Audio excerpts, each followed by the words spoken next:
මෑතකදී නේපාලයේ සංචාරකයෙකු දුන සංචාරකයෙකුගේ කැමරාවේ සටහන් වුණු වලාකුළු හිම කුණාටුවක් තමයි ඔබ මේ දකින්නේ.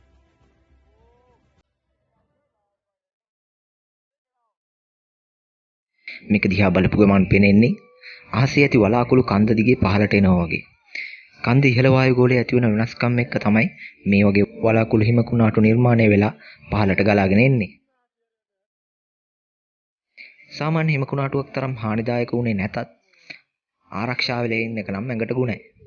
කොහොම වුණත් මේ වගේ දෙයක් ඇස් දෙකට දැක ගන්න ලැබෙන්නේ හරිම කලාතුරකින්.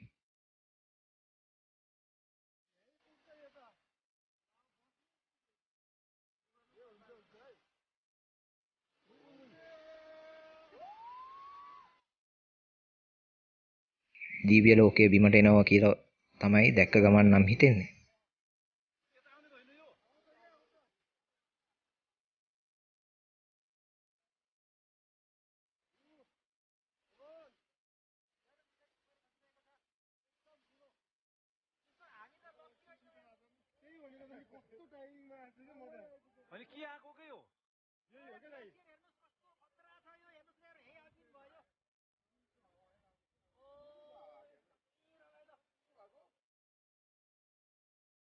I guess we are the first one to have captured this kind of glacier, right?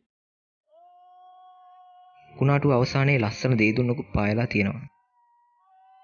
ඉතින් මේ වගේ වීඩියෝ දිගටම බලන්න අපේ channel එක subscribe කරගෙන යන්නත් අමතක කරන්න එපා.